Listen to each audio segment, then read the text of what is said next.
Welcome back, everyone. For the last couple of days, we've been talking about bulletproofing your career using LinkedIn. And last time, we talked about kind of dispelling some of the myths, easing some of the concerns and fears people have about LinkedIn. And today, we're going to talk about posting. I know, scary, terrifying. Whoa, you're asking a lot, Alexis. Not really. We're gonna walk through it together. If you don't know, my name is Alexis. I'm posting every single day. Check the track record. Today is day 16. We're going for 100 days, well, minimum 100 days, but the ultimate goal is at least 365. So hop on this train early, hit that subscribe button, and let's get better at our careers.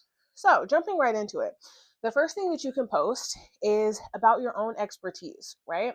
If you went to college for marketing or software engineering, or you've been working in manufacturing for the past 10 years, heck, if you're an Amazon driver and you've been doing Amazon for the last year, you have something to teach somebody else, right? Believe it or not, even if, again, going back to marketing, if you went to marketing school and you're not even using that degree, what are three things that a small business can do with their marketing strategy that could increase their sales in the next month? That's pretty simple, right? If you've been in manufacturing for the past 10 years, what's one small tweak somebody can make in their process that'll improve efficiency? Anything like that. There could be a lot of things that you don't even really realize are important little tidbits of information because you're used to it being in your head. Chances are there are about a million other people that have no idea about the things that you know. So, believe it or not, you probably do have a lot of expertise to share. The other thing, which I personally am using, is to teach others as I'm learning. So for me, I'm in the healthcare technology field. It's very, very technical. I did not know any of these acronyms when I first started. So what I'm doing is I'm making a video series explaining this is me trying to learn healthcare IT. And as I learn these different concepts, I'm teaching it to other people. So this is what an API is. This is what HL7 is. This is, so on and so forth. How hospitals are still using fax machines instead of like updated software, things like that. So for you, let's say again, I talk a lot about getting into tech sales. If you're someone who's also getting into tech sales and you decide to take a course, for instance, for each chapter of the course that you go through, make a LinkedIn post on what you're learning and how you're excited to use that in your new role when you join a new company, right? Or it can either be from other experts on LinkedIn. So let's say there's this huge sales expert who has 30,000 followers, and every day he posts a new sales tip. Well, you can take one sales tip or three sales tips from him and say, hey, this is what I'm learning from this person's post, and I'm excited to implement this in my new job, in my next role, in whatever, right? And then the other good thing is you can also implement those tips if you currently have a job as well. So if you're in marketing, you're following someone huge in marketing, you can implement some of those tips at your company. See what I'm saying? It's like it's a circle. Okay. Another thing you can post about is observations about the industry. So again, excuse me, for myself, uh, there are a bunch of websites that are always updating information on, hey, such and such a company just got funding. Um, this AI company just launched and it's causing huge waves in the industry. Or it could be even something that you're noticing. Like if you're in finance, hey, I'm seeing a lot of finance people post about XYZ. This is what I think about it. It could be something that you're seeing on social, like, whoa, I saw this huge post on industrial manufacturing on Twitter. I don't know, but whatever your industry is, there's always going to be some type of news. And something that you should probably be doing anyway is keeping up with industry news and industry trends. So follow a few leaders in that space on LinkedIn. follow a couple of the websites, the, I don't know, subscribe to a magazine, whatever people are doing these days in your industry, and share some learnings, share some insight just on what you're seeing. Even if you don't learn anything from it, even reposting things like, hey, post a link from healthcare news, finance today, whatever, and say, hey, this is huge news in the finance industry. And I'm super excited to keep up with what's going on. Could be as simple as that. Another thing is post about the intersection of your life and your work. So, hey, I just learned this new thing from my CEO, and I decided to take that home and talk to my wife or my husband about it. And we had a really good conversation about this one little nugget of knowledge that my CEO was talking about during our company meeting. Or this is how I'm learning to scale back my work in a way that my efficiency or my output doesn't change, but I can spend more time with my family. I would personally caution against the posts that are like, I proposed to my girlfriend and this is what it taught me about B2B sales. Don't be that person. Don't be that person. But you can absolutely post about what's happening in your life and your work and kind of the intersection of that.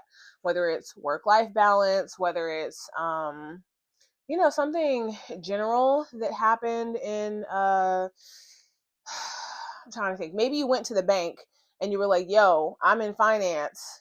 I hated the way my bank handled XYZ. Why do we still do this in the finance industry? It could be something like that. One sec. Okay. And we're back. It could be something as simple as that, right?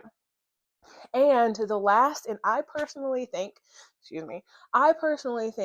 the most powerful thing that you can post, only second to teaching other people as you're learning, is post your mistakes. I know it seems counterintuitive, but hear me out. So post your mistakes plus what you've learned from them or how you fixed the mistake.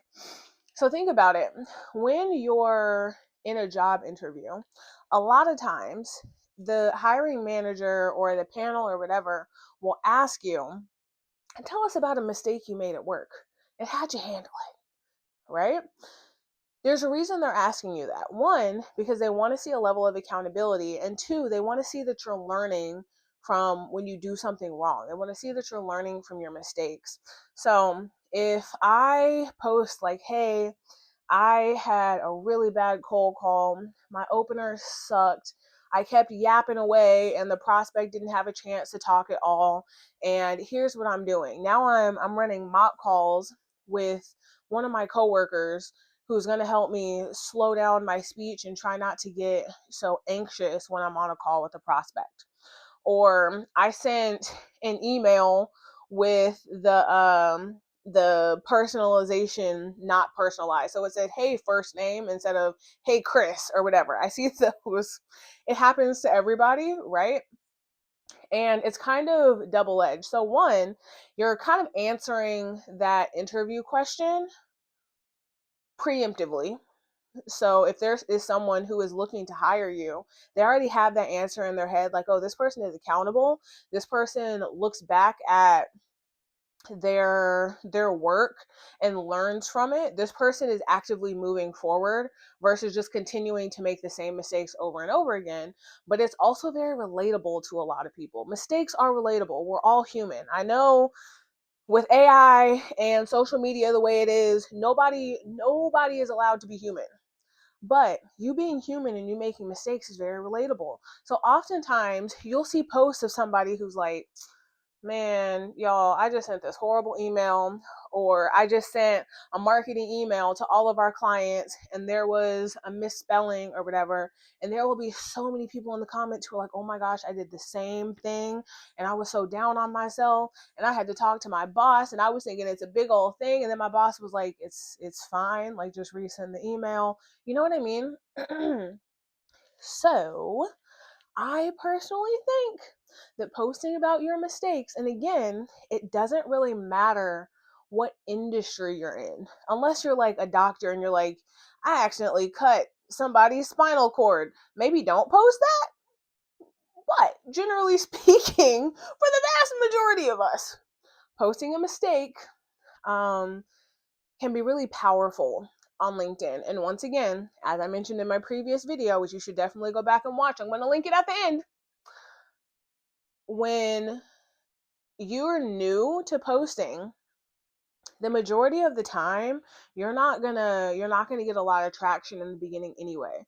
So if you're going to post things that might be a little embarrassing, if you're going to post things that do have mistakes, if you're not really sure how something's going to perform and you're trying to get used to the action of posting, get used to being perceived by the public, God forbid, now would probably be the time to do it. So, I'm thinking maybe tomorrow's video or sometime later in the week, I can talk more about how to put together just like a basic LinkedIn page, and we'll go from there. But let me know, what else are you guys trying to learn about?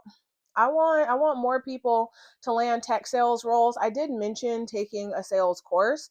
If you're interested, I can drop a link to the one. Actually, you know what? I will drop a link to the one that I used when I was trying to break into tech. And I think that's pretty useful if you're completely new to tech sales and you need to learn just like the basics. Yeah. So anywho, I hope that was useful to you all. I hope everyone starts posting, even if it's just like once every couple weeks on LinkedIn. You gotta get something on your page. So thank you so much for joining me again. My name is Alexis. I post every single day. Check the track record. Today is day 16, y'all. So proud of myself. Hop on this train early. We're going to at minimum 100 days, but probably 360. So hit that subscribe button and let's grow our careers together. Have a good one, y'all. Bye.